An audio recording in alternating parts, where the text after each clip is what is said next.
This is the Retro XP Podcast, a podcast dedicated to retro video games from the first and second gen with the Odyssey and the Atari 2600 all the way up to Gen 7 with the Xbox 360 and the PS3. Today's episode will be all about the Sega Master System, its history, its tech, who it was competing against, and of course, the games that are available on it. As a new fan, a new confirmed and conformed fan of the Sega Master System, I felt compelled to do a two-part episode on the Master System. So stay tuned for an upcoming episode where I talk about the best Sega Master System games and my personal favorites up until now. With that, let's just get into it.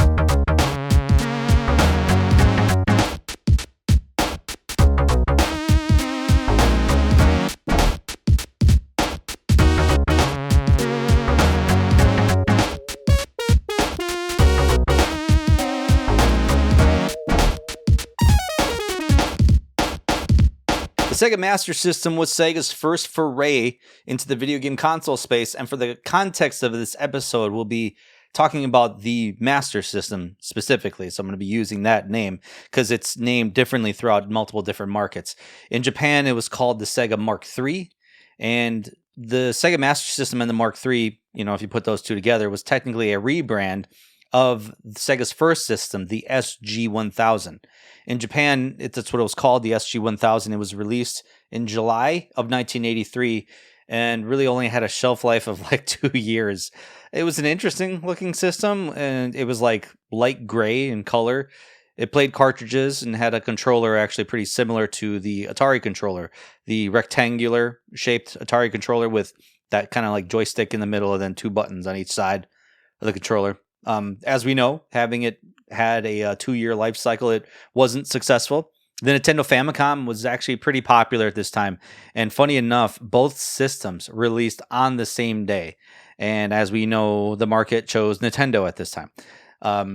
And of course, the market too was flooded with like other home consoles. So it really was difficult for the SG-1000 to stand out.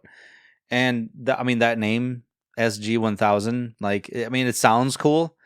But as we know, consoles always sound better when they have an actual name attached to it.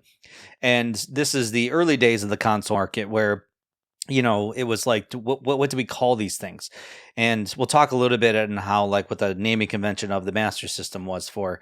And if you look back on a previous episode that I did with the Nintendo Entertainment System, obviously there was a lot of thought into considering what they were going to call the Nintendo system in America, because obviously in Japan they called it the family computer, Famicom, but they didn't want to market it as a family computer in America. They wanted it to be marketed as like a, entertainment system, like a, kind of like more like a toy, if anything. So that's how we got the NES name. And if you're interested in more, you can check back on a previous episode that I did where I talked all about the NES. It's going to be similar in style to this episode, obviously. So, okay. The SG-1000, as we've already established, wasn't successful. Sega wanted to be a player in the video game console space still, nonetheless. And hoping to better compete with Nintendo, Sega released the Mark III, which was kind of like a revision of the SG-1000 in Japan on October 20th, 1985, and was kind of priced for 15,000 yen at the time, which was $94 during that time. The Mark III was engineered by the same team as the SG-1000, including Hideki Saito and Masami Ishikawa. According to Saito, the console was redesigned because of the limitations of the Texas Instruments TMS-9918A graphics chip in the SG-1000. There'd be a lot of acronyms, I feel, in this episode, which, of course, did not have the power for the kinds of games Sega really wanted to make. And the Mark III, or the Master System's chip, was designed in-house, and it was based around the unit in Sega System 2 arcade system board. So that was Sega was big in the arcade space at this time, and this was the impetus to, let's bring the arcade board into the home at this time. And for context, that Texas Instruments chip that I referenced, the TMS, blah, blah, whatever, I would say would play games on par with the Atari 7600. Very primitive looking for the time the system released. Like I said, with what the Famicom was doing at the time, the SG-1000 just couldn't hold a candle to it. And it's funny because I looked up gameplay footage of some of the games, and the Atari is the closest comparison to them. There really was no fully established mascot at this time too for Sega, which was pretty key for console at this time. Of course, we knew Nintendo was starting to cook with Mario at this time, and that's why Nintendo was so successful with the American market, because it had a mascot. It had Mario, and Atari was beginning to flounder at this time. It had Pac-Man, but Pac-Man was starting to flounder, I think, in the ecosystem of video games. So Sega was almost poised to lose the console wars before it even began. And we'll talk more about it. The Master System's main CPU is an 8-bit Zilog Z80A rated for 4 megahertz, but runs at about 3.58. Sorry, this is going to be for the tech bros out there, the tech bros and the tech gals. It has 8 kilobytes of ROM, 8 kilobytes of RAM, and 16 kilobytes of video RAM. Video is provided through an RF switch through the Model 1s with an AV port that can also output composite and even RGB video, and displays at a resolution of 256 by 192 pixels and up to 32 colors at one time from a total palette of 64 colors. The video display processor graphics chip was designed by Sega for the Master System as well, and by comparison to the NES at this time, it had a 1.9 megahertz CPU, 2 kilobytes of video RAM, and displayed actually a little bit more, 256 at 240 pixels compared to 192 that the Master System had, and could display only 25 colors at a given time out of 54 colors, which was a little bit less than what Master System was putting out. So compared to the base NES overall, the Master System has 4 times as much system memory, 8 times as much video memory, and a much higher CPU clock rate. So right out of the gate, as we know, sometimes hardware doesn't necessarily constitute your system's going to perform better. It really kind of comes down to the games. And even though Sega's Master System was more powerful than their competitors, doesn't necessarily guarantee them to be, the better system overall. So this system was a beefy boy physically. Measures about 14 and a half inches long, almost 6.7 inches in width, and 2.8 inches in height. And it was black primarily with red around near the cartridge slot. Funny enough, there was a nice, interestingly enough, on the Master System, there's a nice line chart on the front of the console that shows you the connection order of the system. So it's like video game connections for dummies. It starts with the word cartridge, and there's a line that goes to the power. It's a literal triangle to the power triangle in the front. And then once you turn the system on, power triangle lights up when everything is a go. And there's a line that goes from that triangle to the TV system, with offshoots for Control 1 and Control 2. And the Master System also had a ROM card slot on the bottom side of the system, and we'll talk more about those later. To the left of that slot are 2 controller ports, and the far left is the power button, which I gotta tell you, is so satisfying to push. Sega knows how to make system buttons, I swear. And if you've listened to my past episode where I talked about the Sega Saturn, you've heard me praise that disc tray eject button before, that satisfying click. Oh, it's so good. And the power button here, it's got its little, it's a big button comparatively, like compared to the Nintendo NES, like power button. It's almost like twice the size, and it's such a satisfying click when you hit power on it. It's so good. And another thing about the Master System 2 that's interesting is the cartridge slot flap door, the spring on it, or at least on mine. I don't know if mine's unique compared to all the other ones. I've only had one Master System in my life. Is so strong that when you remove the cartridge, that flap closes with such force. There's no weak design there. So I don't know if that was like an aftermarket thing, or someone put in a new spring on it that makes it, pretty beefy. But that's one thing I noticed for sure, that it's good design overall. Also, I didn't mention that the reset and pause buttons were on the system itself, right underneath the game cartridge slot. So if you had to reset the system, or if you actually more so if you had to pause the game, you had to actually go to the system and hit the button on the console itself. So the Sega Mark III, which is what we called it in Japan, was designed a little bit differently. It didn't look as futuristic as the Master System design did. It was a little bit more. It was shaped like a VCR. I feel it was white in color. It didn't have the line graph of instructions on the front of the system, which maybe leads Sega to think like Japanese people are smarter than Americans. I don't know. But of course, it only had a pause and a power button underneath the cartridge slot. They didn't call it reset for whatever reason. There was an updated version of the Master System that came out called the Mark II, which was half the size of the original and omitted the little card slot and the non-RF video out plug. So it had just the standard RGB plug in the back. It was also gray in color, and that beefy power button was replaced with kind of a tiny little switch. It was kind of lame. I mean, at the very least, keep the big power plug on it, the big power button. But I know, redesign, whatever. There were a number of compatible accessories that were created for the Mark III and the Master System that you could use on either system. The controller consists of a rectangle. It's basically rectangular in shape with a D-pad and 2 buttons on it.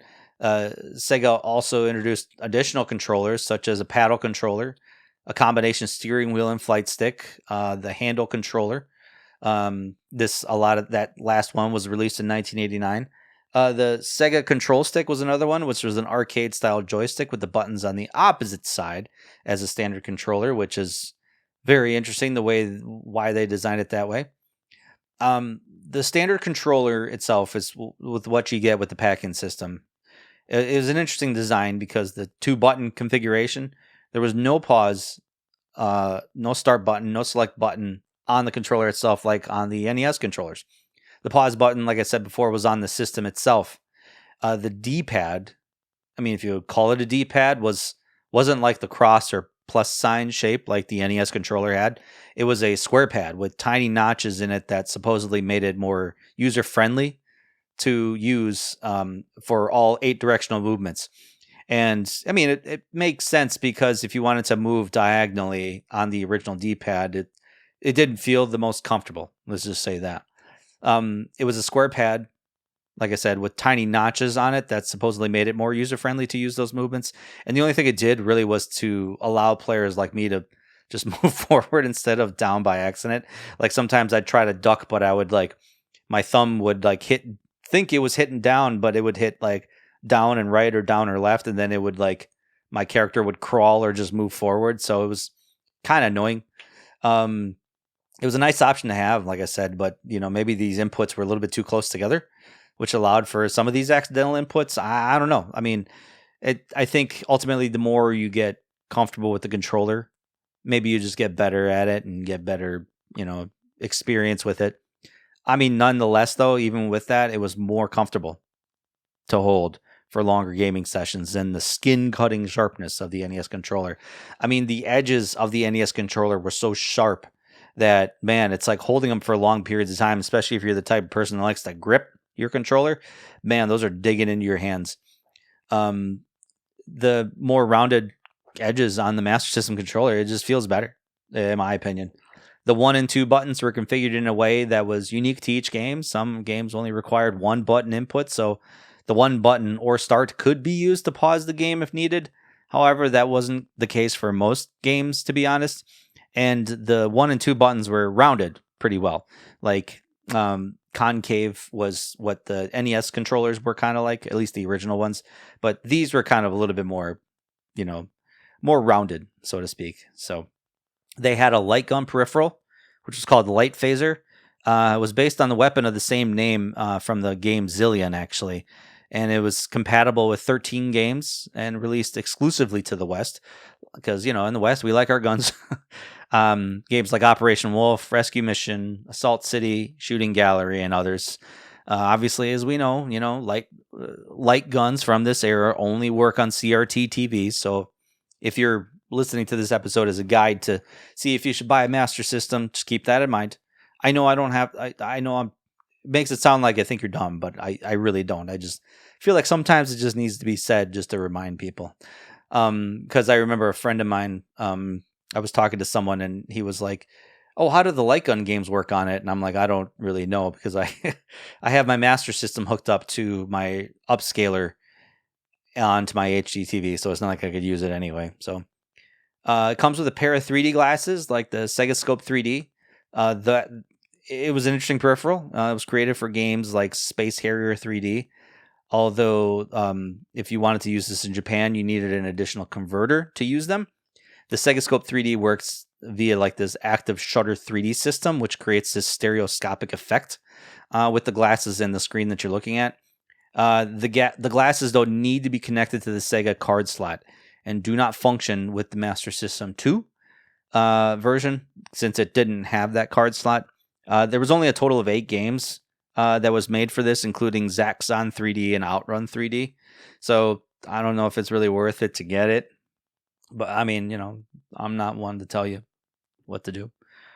So that's the system in a nutshell. Let's dive into the history a little bit. In 1984, parent company Gulf and Western Industries divested its non-core businesses, which included Sega, and at the time, Sega president Hayao Nakayama was installed as CEO for Sega. So they kind of separated Sega off to be like, okay, you guys do your own thing. Nakayama and Sega co-founder David Rosen later arranged a management buyout with financial backing from the CSK Corporation and installed CSK CEO Isao Okawa as chairman. And you may remember me mentioning David Rosen in a previous episode I did. He unfortunately passed away in December of 2025. So very prolific man in Sega's history and bringing Sega into the Western markets. So Sega hoped at the time that their console business would fare better in North America than it had in Japan at this time, since, as we discussed earlier, the SG-1000 just didn't do well. To accomplish this, Sega of America was established in 1986 to manage the company's consumer products in North America. Japan didn't have much of a foothold at this time with anything, so Rosen and Nakayama hired Bruce Lowry, who was at this time Nintendo of America's vice president of sales. So Lowry was persuaded to change companies because Sega would allow him to start his new office in San Francisco instead of having to work in Japan like Nintendo was kind of making him do. He himself chose the name Sega of America for his division because he had worked for Nintendo of America and liked the combination of words, honestly. I mean, it's, nothing really groundbreaking about that. And initially, Sega of America was tasked with repackaging the Mark III for Western release, and they didn't want to call it the Mark III at the time. So Sega of America rebranded it as the Master System, similar to Nintendo's reworking of the Famicom into the Nintendo Entertainment System. And the name was chosen by Sega of America employees throwing darts against a whiteboard of suggested names. And I'm wondering, thinking about that, like what were some of those other names? I think Power Base was one of the names proposed, because I know there was like the Power Base converter that we got later on that was an attachment that you put into your Sega Genesis that allowed you to play Master System games on your Sega Genesis. So I wonder if that was one of the names attached to, what they could have called the Master System. But I just wonder what we could have gotten instead of Master System. Anyway, I mean, the name made sense in the grand scheme of things. At the time, Chairman Okawa approved the name after being told it was pretty much like a reference to the competitive nature of both the video game industry and martial arts, in which only one competitor can be the master. So Sega was coming out saying, hey, we're the master of video games. This is the best system you can buy at this time.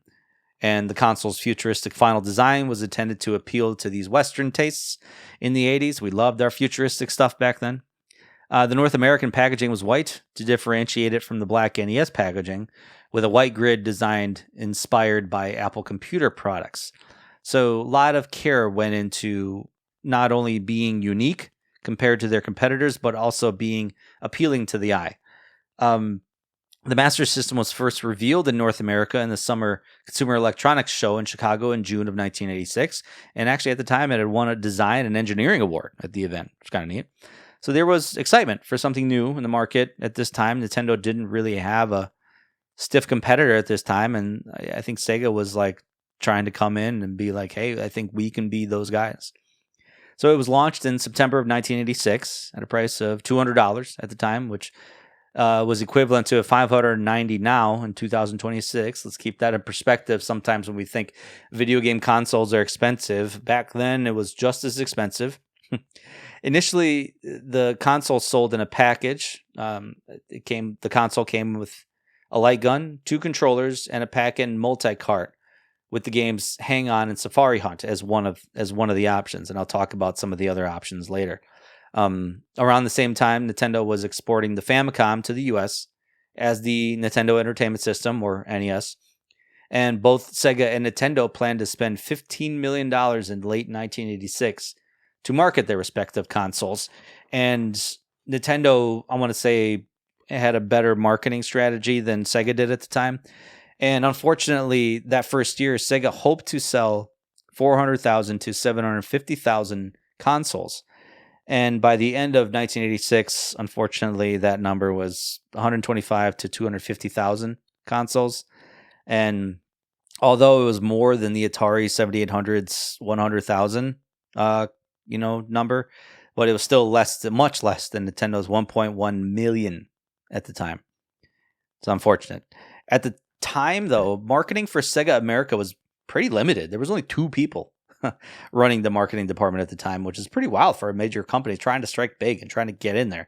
And having a budget like that, like having 2 people run it, I mean, it's not obviously it's not like you're just throwing off Facebook ads or internet ads or something like that. You got to do commercials, you got to do print, you got to do all this stuff.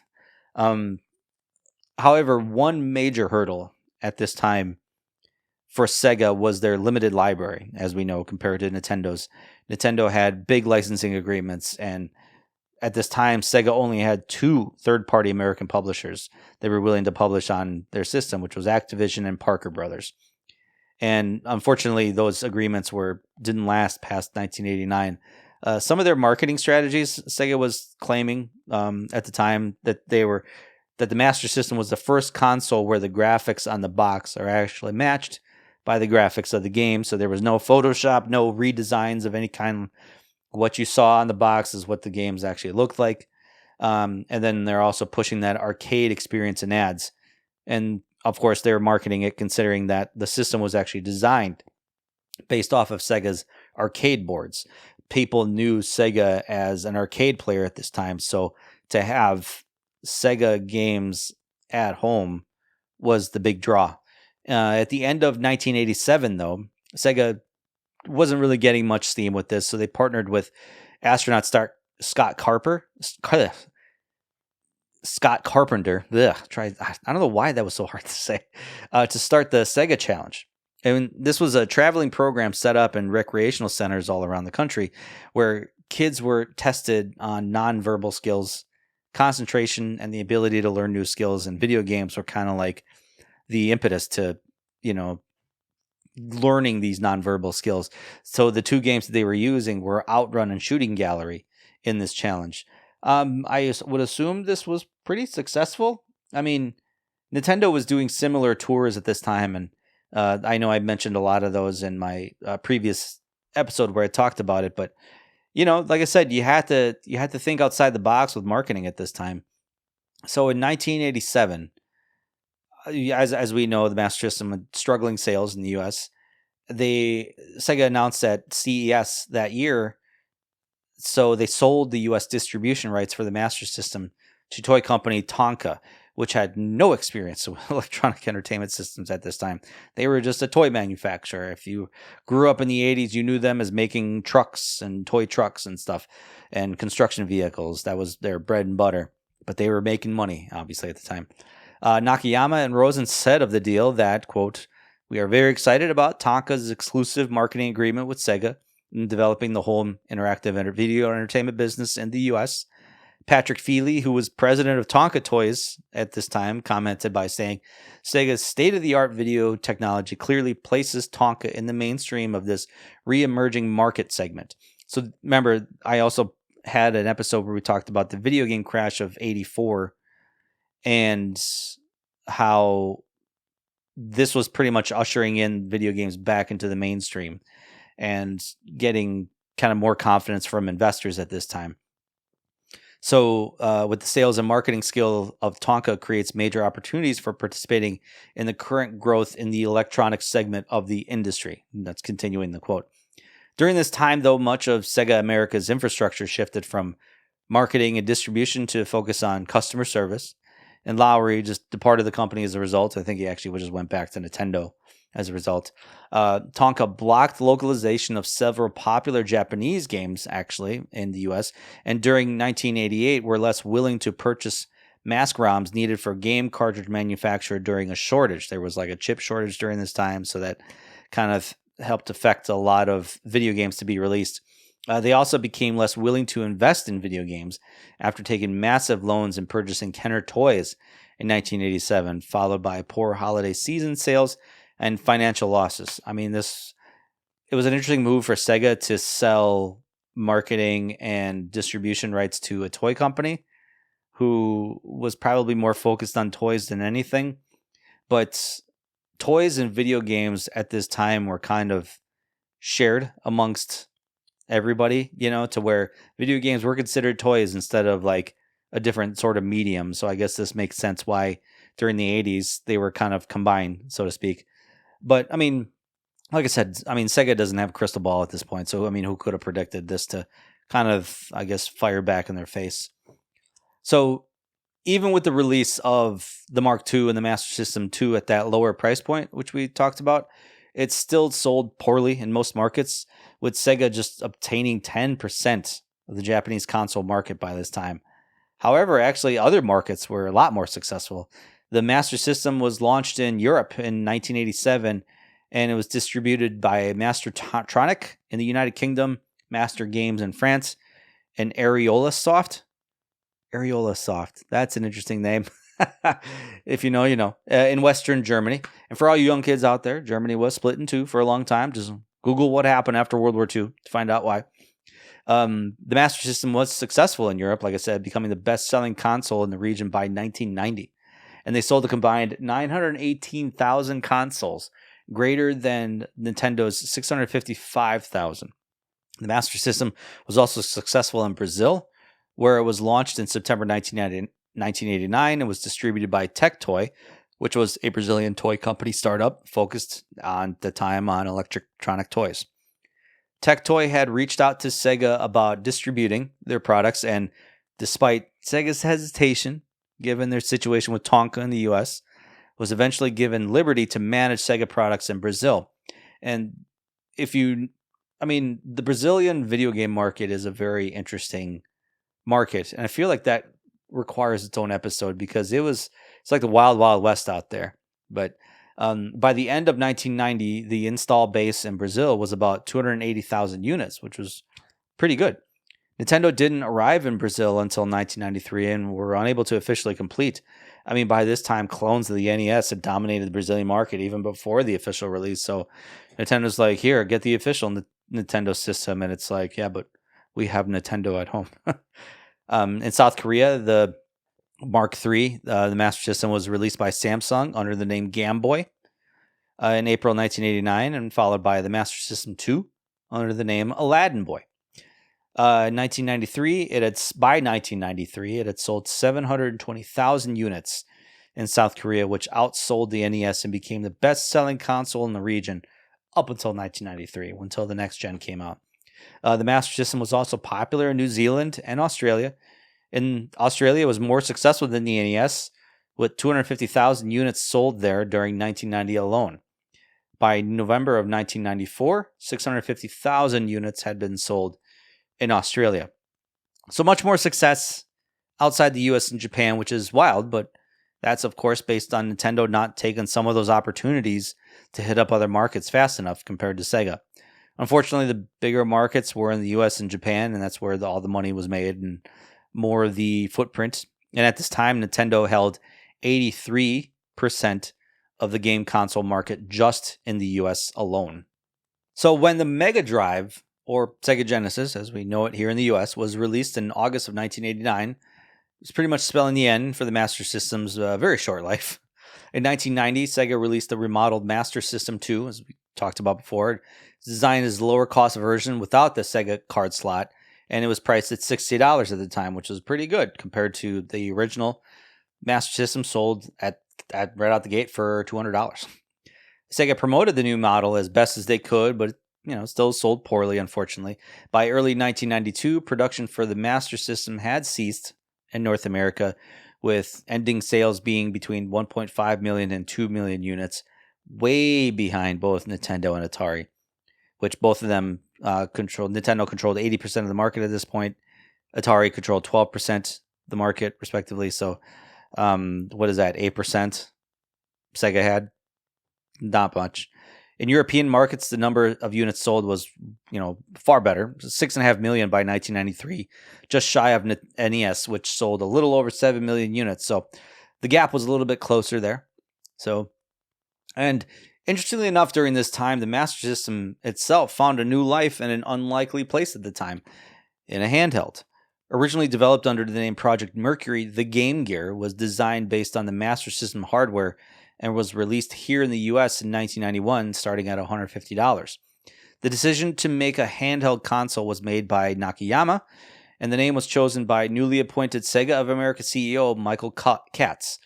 The console had been designed as a portable version of the Master System with more powerful features than the Game Boy at the time, which the most notable feature was the full color screen instead of the monochromatic green screen that the Game Boy had. So you can actually play this in a car at night. According to former Sega console hardware research and development head Hideki Sato, Sega saw the Game Boy's black and white green screen as a challenge to make our own color handheld system. So that was, basically their impetus to we got to make the better system, so let's make it color.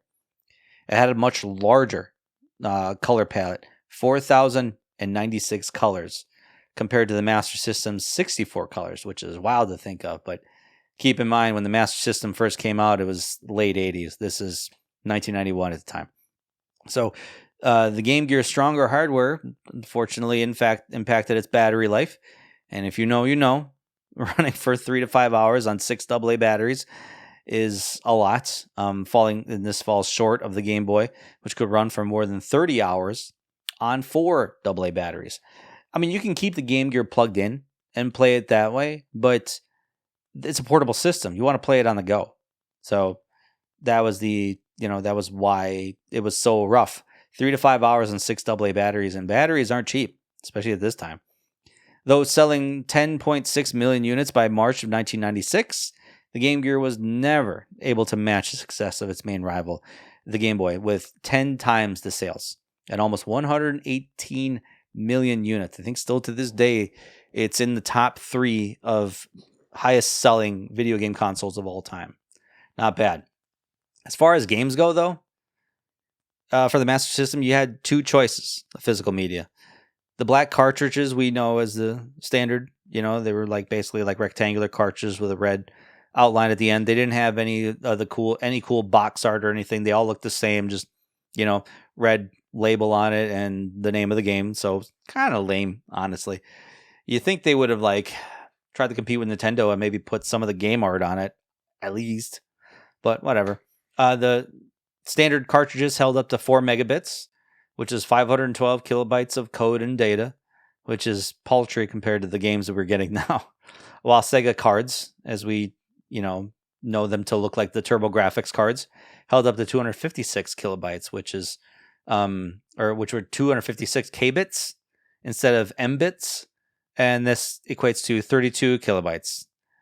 There were not a lot of Sega card games at the time. I mean, I think their number was close to 15, and they were quickly dropped. I mean, they held so little data on them. I mean, if you're trying to compete with Nintendo at this time, you needed games with beefy data on them, and the carts were the way to go, not the cards themselves. So the size of the release library varies based on region. North America received just over 100 games. Japan received a little bit less. Europe and I think other markets received well over 300, which was interesting. This is why in many cases, actually, when you try to find used Sega Master System games, you're going to find more PAL games out there in the wild, European games. And in many cases, they're cheaper than the U.S. counterparts, since there are more of them out there in the wild. As probably one of the reasons why they're cheaper. Some of them may run a little differently on American displays as opposed to European displays, and it's got a lot to do with a couple tech issues. But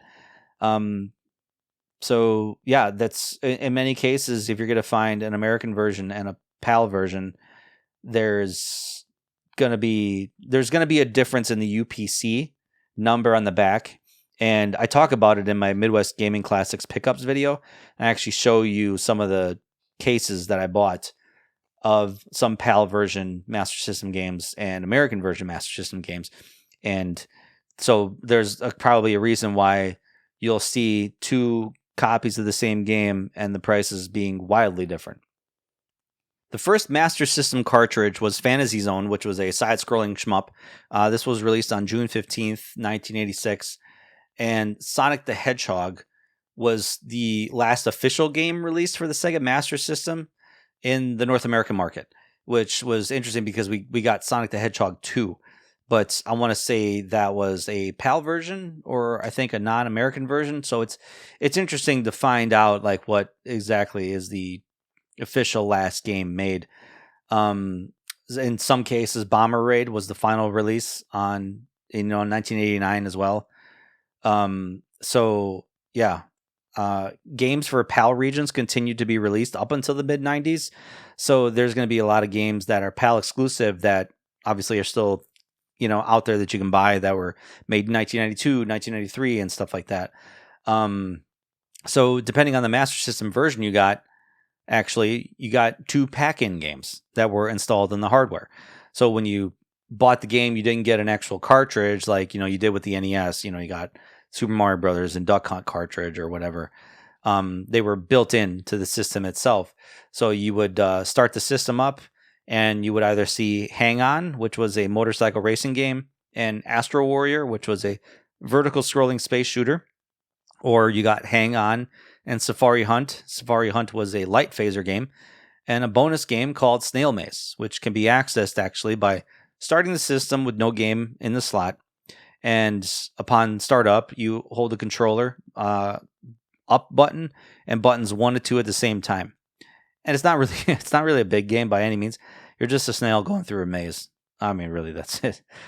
If you got the Master System 2 model, you got Alex Kidd and Miracle World, and much later versions of the Master System 2 model got Sonic the Hedgehog packed in, which, as we know, is the last American game officially made, I guess. At the inception of the Master System, though, Alex Kidd was actually poised to become Sega's mascot. And its first game was Alex Kidd in Miracle World, which came out in 1986, and was followed by Alex Kidd in the Lost Stars that same year, and Alex Kidd in High Tech World the next year, 1987. The most popular game, I would say, is Alex Kidd in Shinobi World, which came out in 1990. And it's funny because I mistakenly was talking about Alex Kidd in my pickups video, and I thought Alex Kidd was like some sort of monkey, like half monkey, half kid or something like that. But that's what he looks like. He looks like it in there. He had this like long hair, and it looked like a pompadour or something like that. Whatever, I don't know.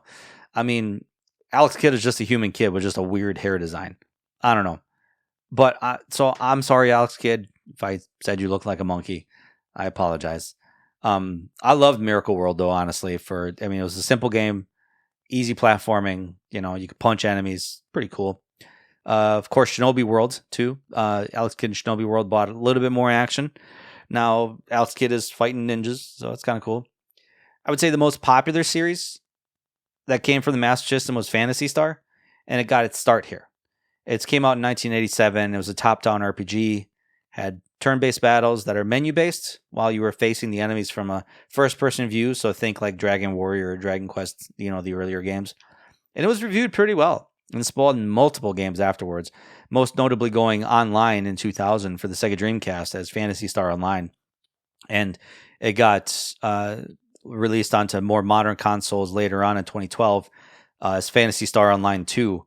And they were getting regular updates and releases up until 2019, and that's a free to play title. I'm not for sure what I think that's still playable, but on private servers, I'm not for sure how that works, but that's a little bit too new for retro.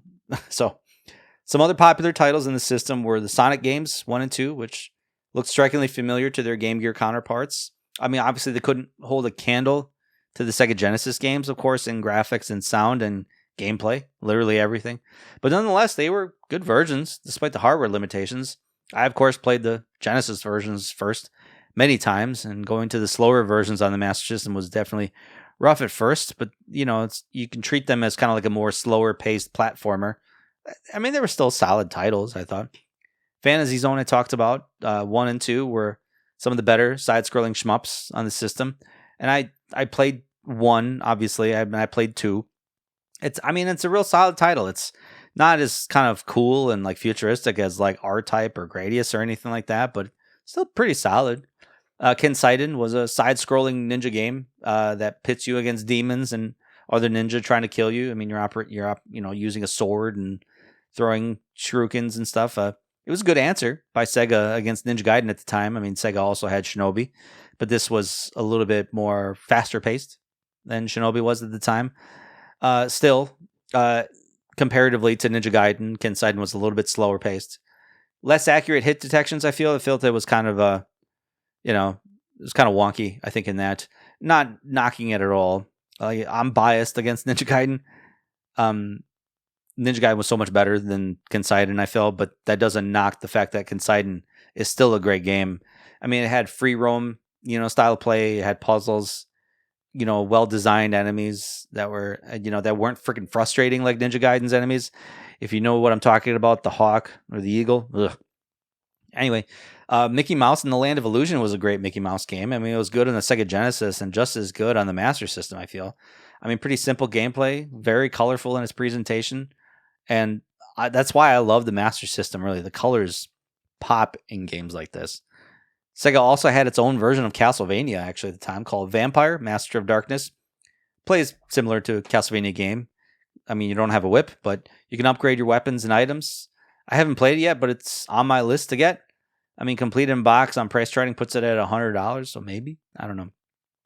You might like Afterburner for some old school fighter jet action, and it actually runs surprisingly well on here. Granted, it got its start in arcades, but it runs pretty well on the Master System, I feel. Ghouls and Ghosts and Space Harrier run like ass on here, so you can skip those.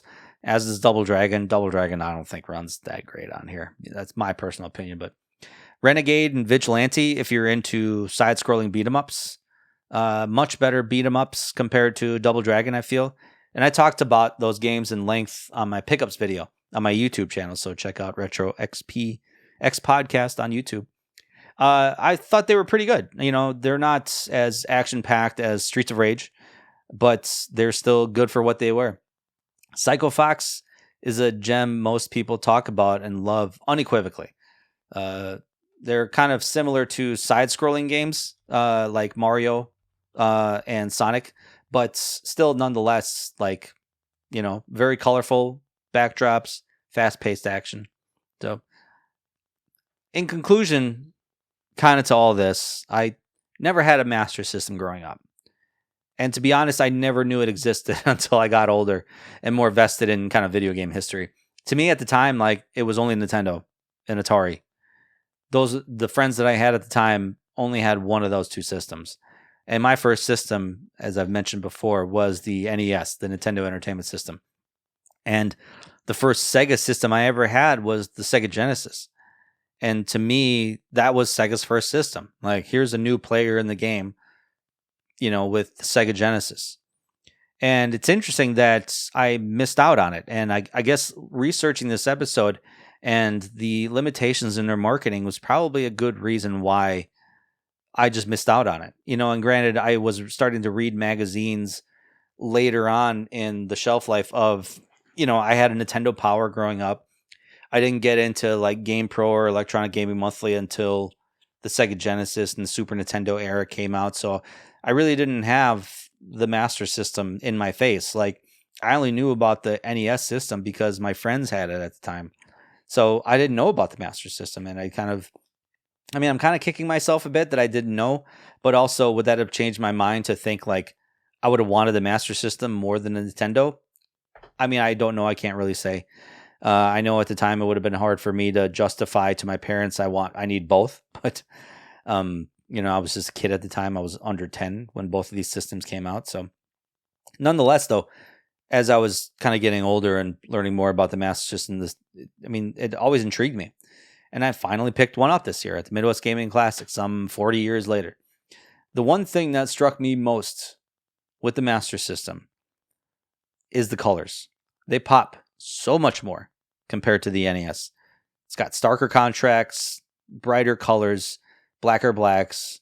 I mean, it's immense joy looking at some of the games like Alex Kidd, Outrun, Kenseiden, Sonic the Hedgehog. It just looks better.